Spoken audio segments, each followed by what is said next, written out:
அஸ்ஸலாமு அலைக்கும் வரஹ்மத்துல்லாஹி வபரகாத்துஹு. அல்ஹம்துலில்லாஹ் வஸ்ஸலாத்து வஸ்ஸலாமு அலா அஷ்ரஃபில் அன்பியா வல் முர்சலீன் சய்யிதினா வ ஹபீபினா முஹம்மதின் வ அலா ஆலிஹி வ அஸ்ஹாபிஹி அஜ்மஈன். அம்மா பஅத். فقد قال الله تعالى في محكم التنزيل والفرقان المجيد بعد أعوذ بالله من الشيطان الرجيم بسم الله الرحمن الرحيم يا أيها الذين آمنوا كتب عليكم الصيام كما كتب على الذين من قبلكم لعلكم تتقون صدق الله مولانا العظيم. அன்புக்குரியவர்களே, நேயர்களே, இன்றும் நாம் மூன்றாவது இஃப்தார் நற்சிந்தனையில் 3ஆம் நாளில் நாம் அனைவரும் நேற்றைய தொடர் நியத்தை பற்றி பார்த்தோம், நோன்புடைய அர்க்கான்களை பற்றி பார்த்தோம்.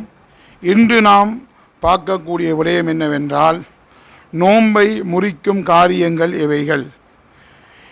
ஒன்றிருக்கிறது, சில விடயங்கள் செய்வதனால் நோன்புடைய அந்த அந்தஸ்தை, நோன்புக்கு கிடைக்கும் கூலியை குறைக்கக்கூடியது.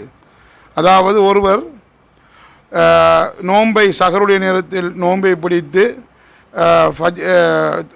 சூரியன் மறையும் வரைக்கும் ஒருவர் நோன்பை நாம் இஃப்தார் செய்யும் வரைக்கும் பசித்திருந்தார், நீயத்துடன் தாகித்திருந்தார்.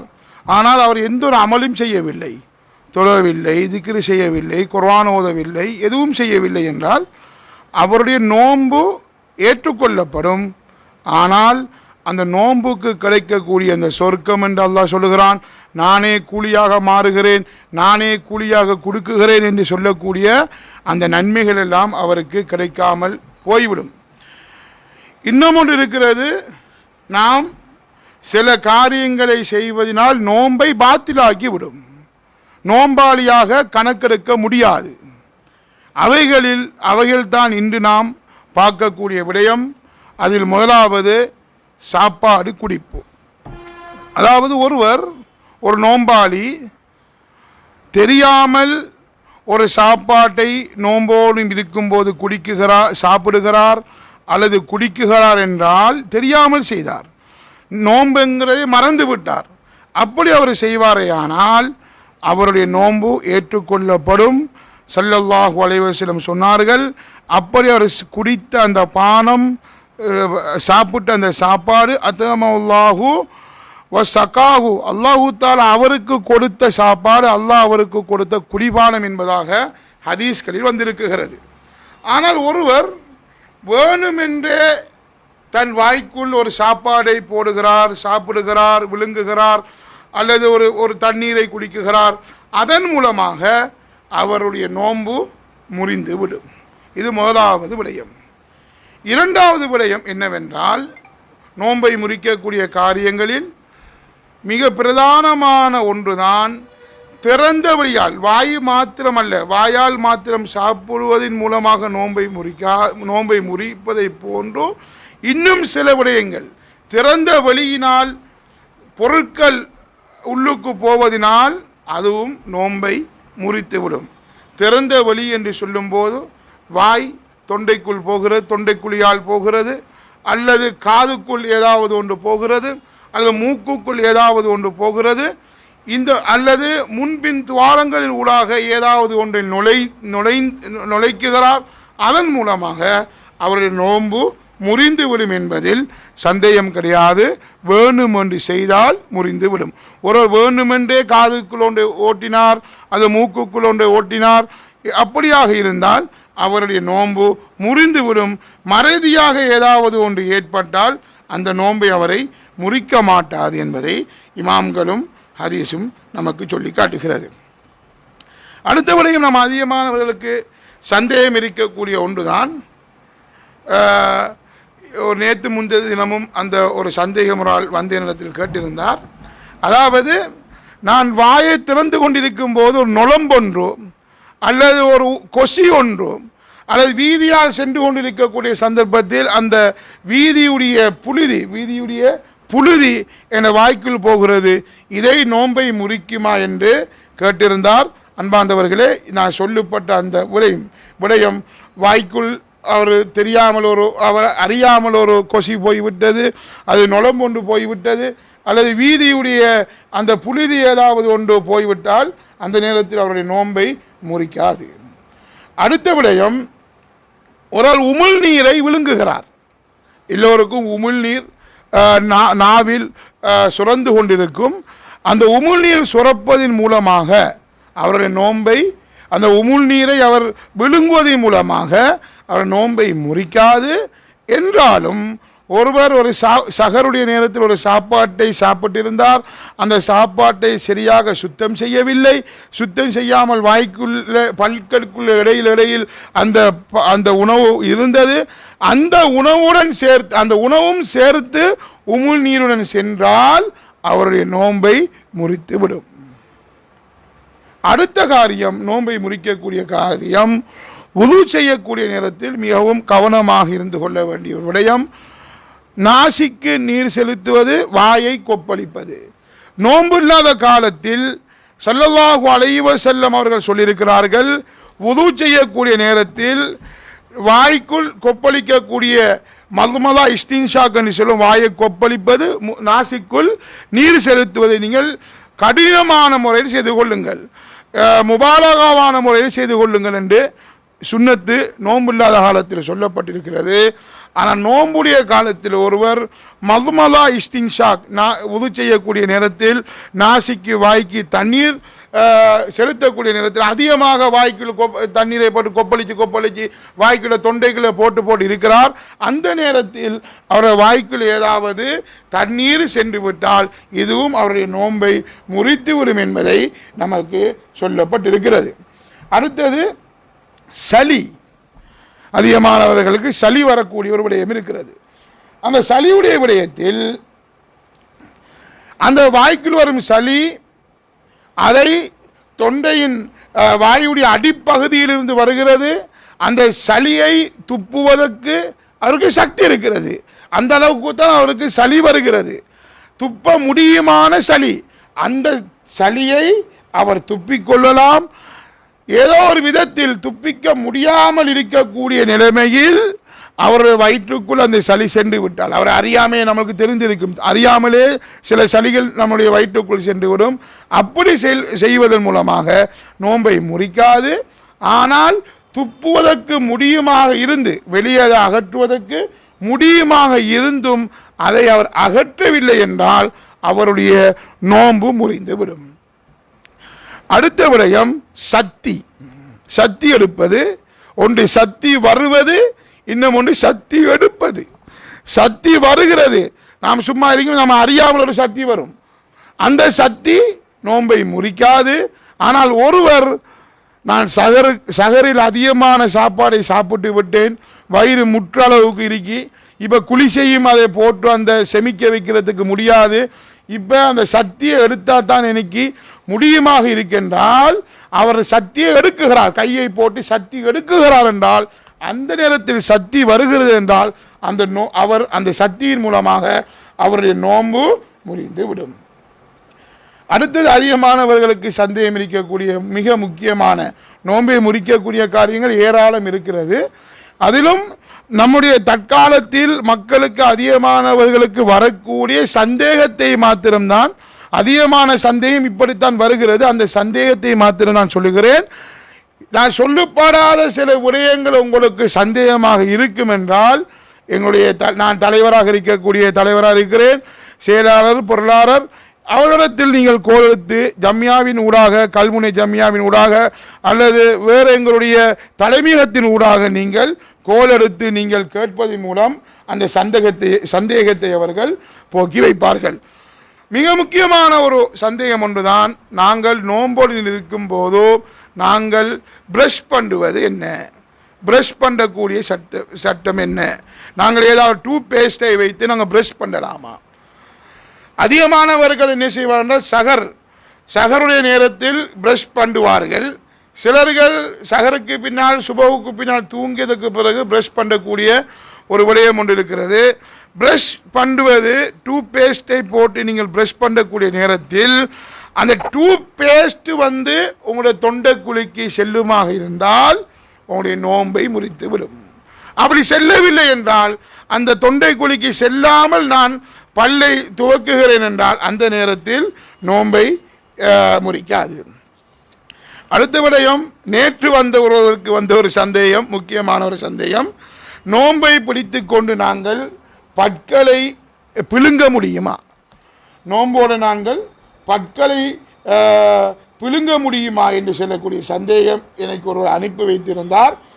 அந்த விடயம் எப்படி என்றால், பற்களை பிழுங்குவது மூலமாக சுருக்கம் செல்ல போனால் நோன்பை எப்போது முறிக்கும் என்றால், நம்முடைய தொண்டைக்குழிக்குள் அல்லது காதின் ஊடாக அல்லது மூக்கின் ஊடாக முன்பின் துவாரங்களின் ஊடாக எவைகள் போகிறதோ அதன் மூலமாக நோன்பு முறியும் என்பதுதான் சுருக்கம்.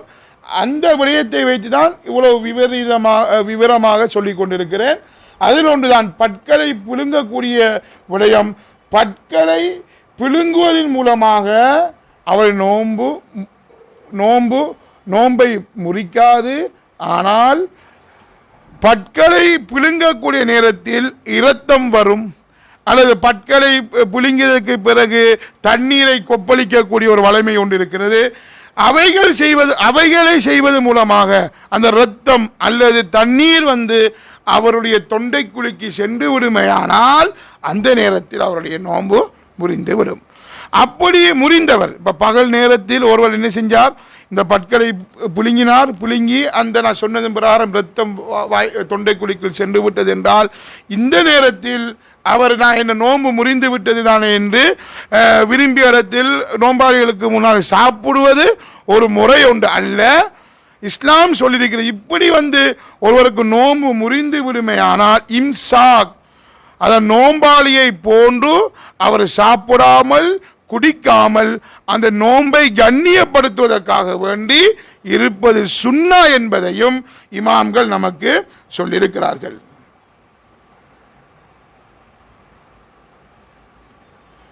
அடுத்த விடயம், எனக்கும் ஆரம்பத்தில் இருந்த ஒரு பிரச்சனையில் ஒன்றுதான் கண்ணுக்குள் ரொப்ஸ் போடுவது. சிலர்களுக்கு கண் கடி இருக்கிறது, சிலர்களுக்கு கண் காய்ந்து விடும். அந்த நேரத்தில் அவங்க ஒப்டிவ் என்பது அல்லது ரீஃப்ரெஷ் என்று சொல்லக்கூடிய மருந்தை போடுவது. இது நோன்பை முறிக்குமா என்ற கேள்விக்கு இந்த மருந்துகள், கண்ணுக்குள் ஒரு மருந்தை போடுவதன் மூலமாக, அதாவது கண் கடிக்கோ அல்லது கண் காய்ந்திருக்கிறது அதனால் ஒரு ரொப்ஸை போடுவது, இதன் மூலமாக அவருடைய நோன்பை முறிக்காது. அந்த ரொப்ஸ் சில நேரத்தில் கண்ணுக்குள் அந்த ரொப்ஸை போடுவதனால் தொண்டைக்குள்ளே அந்த மருந்துடைய ருசி வரும். அப்படி வந்தாலும் அவருக்கு அந்த நோன்பை முறிக்காது என உலமாக்கள் தெளிவாக சொல்லியிருக்கிறார்கள். கண் என்று சொல்லக்கூடியது ஒரு திறந்த வெளி இல்லை. வாயை போன்று, காதை போன்று, மூக்கை போன்று, முன்பின் துவாரங்களை போன்று கண் என்பது திறந்த வெளி இல்லை. அதனால் நீங்கள் கண்ணுக்குள் ரொப்ஸ் போடுவது, அதை சுருமா போடுவது மூலமாக நோன்பை முறிக்காது என்பதை உலமாக்கள் தெளிவுபடுத்தியிருக்கிறார்கள். அடுத்த விடயம், ஆஸ்துமா என்று சொல்லுவார்கள். ஆஸ்துமா நோய் உள்ளவர்கள் நோன்பை பிடிக்கக்கூடிய சந்தர்ப்பத்தில் அந்த மூச்சொண்டு வரும். அந்த மூச்சுடைய சந்தர்ப்பத்தில் இன்ஹேலர் பாவிப்பது, வாய்க்குள் வைப்பது அடிப்பார்கள். அதை பாவிப்பது மூலமாக நோன்பை முறிக்குமா என்று சொல்லக்கூடிய கேள்விக்கு, அந்த ஆஸ்துமா நோயுள்ளவர் அந்த இன்ஹேலர் பாய்ப்பதன் மூலமாக அவர் நோன்பு முறிந்துவிடும். அப்படி அவரை பாவித்து நோன்பை முறிக்கக்கூடிய சந்தர்ப்பத்தில் அவர் நோம்பாளியை போன்று சாப்பிடாமல் குடிக்காமல் இருப்பது சுன்னா.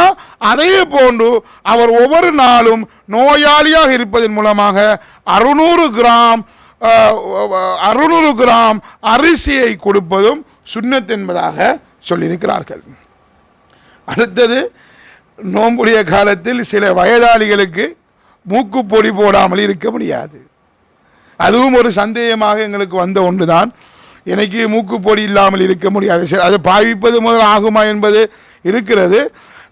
அது ஒரு புறம் இருக்க, மூக்குப்பொடி போடுவது, சிலர் விக்ஸை பூசுவார்கள், மூக்குக்குள் விக்ஸை பூசுவார்கள். அதை பாவிப்பது மூலமாக நோன்பு முறியுமா என்ற கேள்விக்கு விக்ஸ் பூசுவது மூலமாக அந்த விக்ஸுடைய அந்த விக்ஸுடைய அந்த விலையை மூக்குக்குள் போவது மூலமாக, அதே போல மூக்கு பொடி போடுவதால் எப்படி வாய்க்குள் போகும், அதனால் நோன்பு முறிந்து விடும். அடுத்த சந்தேகம் ஆக்சிஜன். சிலர்கள் தடுமல் வரக்கூடிய சந்தர்ப்பத்தில் ஆக்சிஜன் பாவிக்கக்கூடிய விடயம் இருக்கிறது. ஆக்சிஜன் என்பது வெறும் காற்று தான். ஆக்சிஜனை மாத்திரம் பாவிப்பது மூலமாக, அதற்குள் எந்த ஒரு மருந்தையும் போடவில்லை. ஆக்சிஜனை மாத்திரம், அந்த காற்றுள்ள ஆக்சிஜனை மாத்திரம் பாவிப்பது மூலமாக அவருடைய நோன்பு முறிய மாட்டாது என்பதை உலமாக்கள் தெளிவுபடுத்தியிருக்கிறார்கள். அடுத்த விஷயம், கிட்னி ஃபெயிலியர் ஆனவர்களுக்கு 3 நாளைக்கு ஒருக்க டயாலிஸ் பண்ண வேண்டும். டயாலிஸ் பண்ணக்கூடிய சந்தர்ப்பத்தில் என்னுடைய தகப்பனுக்கும் இருந்த ஒரு விடயம்தான், டயாலிஸுடைய சந்தர்ப்பத்தில் டயாலிஸ் என்பது நோன்பை முறிக்கும். அது என்ன டயாலிஸ் என்றால் என்ன? ஒரு மிஷினுக்குள் வைத்து அவருடைய ரத்தம், கிட்னி என்பது ரத்தத்தை சுத்திகரித்து கொடுக்கக்கூடிய ஒன்று தான் கிட்னி. அந்த கிட்னி அவருக்கு ஃபெயிலியர் ஆகிவிட்டது என்றால் ரத்தம் பழுதாகிவிடும், ரத்தத்துக்குள் சில கிருமிகள் சென்று விடும். அப்போ இந்த சந்தர்ப்பத்தில் என்ன செய்வார்கள் என்றால், மெஷினை வைத்து அந்த இரத்தத்தை வெளியே எடுப்பார்கள். வெளியே எடுத்து அதனுடைய கிருமிகளை அந்த குழாயின் ஊடாக எடுத்து அந்த கிருமிகளை சுத்தம் செய்ததுக்கு பின்னால் மீண்டும் அந்த உடம்புக்குள் என்ன செய்வார்கள், அந்த இரத்தத்தை பாய்ச்சுவார்கள். அதனால அந்த இரத்தம் வெளியே வந்து உள்ளுக்குள் போகிறது. அதனால் டயாலிஸ் பண்ணுவதன் மூலமாக அவர் நோன்பை முறித்து விடும். அடுத்த விஷயம், சில சந்தர்ப்பங்களில் சில நோய்களின் மூலமாக கமரா போடக்கூடிய சந்தர்ப்பம் வரும். வாய்க்குள் கமராவை போட்டு பார்க்க வேண்டும், அல்லது முன்பின் துவாரங்களில் கமராவை போட்டு பார்க்க வேண்டும் என்ற சந்தேகம் அது ஏற்படக்கூடிய சந்தர்ப்பம் இருக்கிறது. அதுதான் நான் சுருக்கமாக ஆரம்பத்தில் சொல்லிவிட்டேன். வாய்க்குள் ஒரு துவாரம், வாய்க்குள் சாப்பாடு மாத்திரமல்ல, வாய்க்குள்ள தொண்டை குழிக்குள் ஒரு கமராவோ அல்லது காதுக்குள் வெறும் ஏதாவது ஒன்றல்ல, இவை கமராவோ அல்லது வேற ஏதாவது வஸ்துக்கள் போவதன் மூலமாக நோன்பை முறித்துவிடும். ஆகையினால் கமரா, முன்பின் துவாரங்களில் கமரா போடுவது, வாய்க்கில் கமரா போட்டு பார்ப்பது, இவைகளின் மூலமாக நோன்பை முறித்துவிடும் என்பதையும் உலமாக்கள் தெளிவுபடுத்தியிருக்கிறார்கள். அடுத்த விஷயம், சிலர்கள் ஹஜ்ஜிக்கு போகக்கூடிய சந்தர்ப்பத்திலும் இந்த விடயத்தை செய்வார்கள். நானும் சிலர்களை கேள்விப்பட்டிருக்கிறேன். நோம்பாளியாக இருக்கக்கூடிய சந்தர்ப்பத்தில் சில பெண்கள் செய்யக்கூடிய ஒரு விடயம், அதாவது ஹைல் வந்தால் ஒரு ஆள் தவாஃப் செய்கிறதுக்கு இயலாது, ஹஜ்ஜிக்கு போனால் தவாஃப் செய்கிறதுக்கு இயலாது. அதை சில உலமாக்கள் நம்முடைய நாட்டை பொறுத்த வரைக்கும் அதை ஜாயிஸ் என்று தான் கொடுக்க வேண்டும். ஏனென்றால் ஒரு தடவை தான் ஹஜ்ஜிக்கு போகலாம். ஹஜ்ஜிக்கு போகக்கூடிய சந்தர்ப்பத்தில் பீரியட் வந்து விட்டால் ஆயிஷனாயை போன்று ரசூலுல்லாஹ் நீங்கள் அடுத்த முறை வந்து ஹஜ்ஜி செய்யுங்க என்று சொல்கிறதுக்கு இயலா. அதனால் சில உலமாக்கள் அந்த டெப்லெட்டை பாய்ப்பது அனுமதி கொடுத்திருக்கிறார்கள். என்றாலும் வைத்தியருடைய ஆலோசனை பிரகாரம் ஒவ்வொருடைய உடம்பினால் ஒவ்வொரு விதத்தில் படைத்திருக்கிறார். சில வைத்திய ஆலோசனை சொல்லப்படுவது, நீங்கள் இதை பாவிப்பது மூலமாக சைட் எஃபெக்ட் வரும் என்றால் அந்த சந்தர்ப்பத்தில் அந்த குளிசையை பாவிக்காமல் இருப்பதுதான் சிறந்தது. ஆனால் நோன்பை பொறுத்த வரைக்கும் ஒரு ஹைதுடைய பீரியட்டுடைய சந்தர்ப்பத்தில் நான் நோன்பை பிடிக்க வேண்டும், நோன்புடைய காலத்தில் கிடைக்கிறதை போல ஏனைய மாதங்களில் நான் கலா செய்வதன் மூலமாக எனக்கு அந்த நன்மை கிடைக்காது என்று நினைச்சிட்டு சிலாக்கள் அந்த டெப்லெட்டை பாவித்து பீரியட்டை வராமல் ஆக்குவார்கள். இவர்கள் நோன்பை பிடிக்கிறார்கள். அப்ப இவருடைய நோன்பு ஏற்றுக்கொள்ளப்படுமா அல்லது இவர்கள் பிறகு கலா செய்யப்படுமா என்ற கேள்விக்கு அவருடைய நோன்பு ஏற்றுக்கொள்ளப்படும். ஹைதுடைய சந்தர்ப்ப பீரியட் வந்த ஒரு பெண்மணி டெப்லெட்டை போட்டு அந்த பீரியட்டை வராமல் ஆக்குறார். அந்த பெண்மணி நோன்பு பிடிக்கிறார் என்றால் அதன் மூலமாக அவருடைய நோன்பு ஏற்றுக்கொள்ளப்படும் என்பதில் சந்தேகம் கிடையாது. அடுத்தது பிளட் டெஸ்டிங். அதாவது சிலர்கள் சுகர் நோயாளியாக இருக்கக்கூடியவர்கள் என்ன செய்வார்கள், நோன்பை திறக்கிறதுக்கு முன்னால் இது என்னுடைய சீனி எப்படி இருக்குது என்று பார்க்கறதுக்கு ரத்தத்தை குத்தி எடுப்பார்கள். அல்லது பிளட் கொலஸ்ட்ரால் செக் பண்ணுற அல்லது ஏனைய நோய்களுக்கு ரத்தம் தான் எல்லாத்துக்கும் மிகவும் முக்கியமான ஒன்று. பிளட் டெஸ்டிங் பண்ணுவது, அதை பிளட்டை தான தர்மம் பண்ணுவது. பிளட் பேங்குக்கு அவசரமாக ஒரு எக்ஸ்ட்ரம் பட்டுட்டார் அல்லது ஒரு பிரச்சனை ஒன்று அவருக்கு எந்த ரத்தம் தான் தேவைண்டா அந்த சந்தர்ப்பத்தில் ஒரு நோம்பாளி போய் பிளட்டை டொனேஷன் பண்ணலாமா, இதை டொனேஷன் பண்ணுவதனால் அவர் நோன்பை முறிக்குமா என்ற கேள்விக்கு இந்த ரெண்டும் நோன்பை பிடித்து கொண்டு பிளட்டை டெஸ்ட் பண்ணுறதுனால அல்லது அந்த ரத்தத்தை அவர் டொனேஷன் பண்ணுறதுனால அல்லது இஸ்லாத்திரியரை கப்பிங் அதாவது ஹிஜாமத் செய்வது இதன் மூலமாக அவருடைய நோன்பு முறிக்காது. இவைகள் ஒன்றும் நோன்பை முறிக்காது. ஆனால் ஒன்றை கவனித்துக் கொள்ள வேண்டும், இந்த ஹிஜாமத் செய்வதன் மூலமாக கப்பிங் செய்வதன் மூலமாக அது பிளட்டை தான தர்மம் செய்வதன் மூலமாக நாம் பலகீனம் அடைஞ்சிருவேன் என்றிருந்தால் அதை நோன்பை பிடித்து கொண்டு செய்யாமல் இருப்பது தான் அவருக்கு சிறந்ததாகும். அடுத்த விஷயம், அதே சீனி வருத்தம் உள்ளவர் இன்சுலின் பாவிப்பார். இன்சுலின் பாவிப்பது அல்லது ஊசி ஏற்றுவது அந்த விடயத்தில் நல்லா கவனித்துக் கொள்ள வேண்டும். இன்சுலின் நம்ம அல்லது தோல் நரம்புக்குள்ளால ஊசி ஏற்றுவது இதன் மூலமாக நோன்பு முறியுமா என்ற கேள்விக்கு இன்சுலின் பாவிப்பதினால அல்லது ஊசி ஏற்றுவதன் மூலமாக தோல் நரம்புக்குள்ளால் ஊசி ஏற்றுவதன் மூலமாக அவருடைய நோன்பு முறிக்காது. ஆனால் தோல் நரம்புக்குள் அவர் ஊசி ஏற்றுவதன் மூலமாக அவருடைய பசியை போக்குகிறது. அதாவது சிலர் எதிர்பார்க்கிற அந்த சாப்பிடாமல் இருக்கக்கூடியவர்களுக்கு பாதிக்கக்கூடியது அந்த ஹாஸ்பிட்டலில் போடுறது என்ன சேலன் போடுவது. சேலன் போடுவது என்ன செய்யும், அவர் சேலன் போடுவதன் மூலமாக அவர் நோன்பை முறிக்கும். ஏன் சேலன் பாவிப்பது அவர் பசியால் இருக்கிறார், பசியை போக்குவதற்கு அவர் உஜாராக்குவதற்கு போடுவது. ஆகினால் சேலன் பாவிப்பது மூலமாக அவர் நோன்பு முறிந்துவிடும். ஆனால் இன்சுலின் பாவிப்பது அல்ல இன்சுலின் பாவிப்பது ஊசி ஏற்றுவது அல்லது தோல் நரம்புக்குள்ளால ஊசி ஏற்றுவதன் மூலமாக அவர் நோன்பை முறிக்காது. அடுத்த விஷயம், எனக்கு உடம்புக்கு வெளியால் ஒரு காயம் ஏற்பட்டிருக்கிறது. அந்த காயத்துக்கு நான் அதிகமான ரத்தம் வருது. இப்போ எக்ஸாம்பிள், ஒரு ஆள் எக்ஸ்டெண்ட் பண்ணிட்டாரு, நோம்பாளி ஒரு ஆள், அல்லாஹ் பாதுகாக்கணும் அனைவரையும் எக்ஸ்டெண்ட் பண்ணிட்டாரு. இந்த எக்ஸ்டெண்டின் மூலமாக அவருக்கு என்ன வருகிறது, அதிகமான ரத்தம் வெளியால் ஓடிக்கொண்டிருக்கிறது என்றால் இந்த சந்தர்ப்பத்திலையும் அவருடைய நோன்பை முறிக்காது. அதே போல வெளிக்காயங்களுக்கு மருந்துகள் போடுவதனால அவரை நோன்பை முறிக்காது. வெளிக்காயங்களுக்கு மருந்துகள் போடுவதில் எந்த ஒரு பிரச்சனையும் கிடையாது. சிலர் டவுட் கேட்பாங்க, நாங்கள் நோன்பை பிடிச்சிட்டு எண்ணெய் பூசலாமா, தலைக்கு எண்ணெய் பூசலாமா அல்லது உடம்புக்கு எண்ணெய் பூசலாமா என்ற கேள்விகளுக்கு அது எந்த ஒரு பிரச்சனையும் இல்லை. அவைகள் எந்த ஒன்றும் நோன்பை முறிக்காது. அடுத்த விடயம் தான் சொல்லுவதற்கும் வெக்கமாக இருக்கிறது, ஆனால் சொல்லியும் தீர வேண்டும். நோன்பை பிடித்து கொண்டு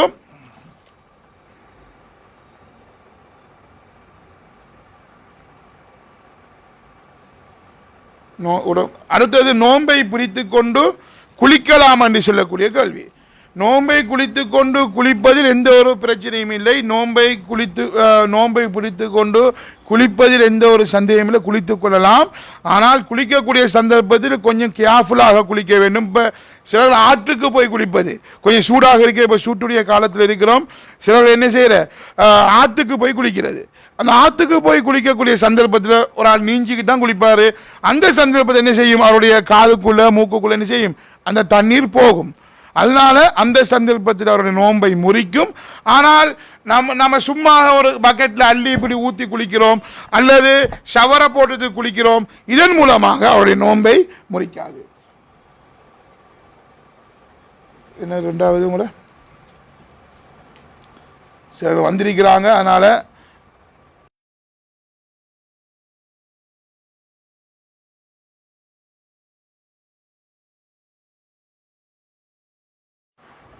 வந்திருக்கக்கூடிய ஒரு கேள்வி கேட்கிறார். என்னன்னா, அந்த குளிக்கிறது மூலமாக அந்த உரோமங்களுக்குள்ள தண்ணீர் போகுமே, அந்த உரோமங்களுக்குள்ள போனால் நோன்பை முறிக்குமான்னு ஒரு கேள்வி கேட்டிருந்தா அது பிரச்சனை இல்லை.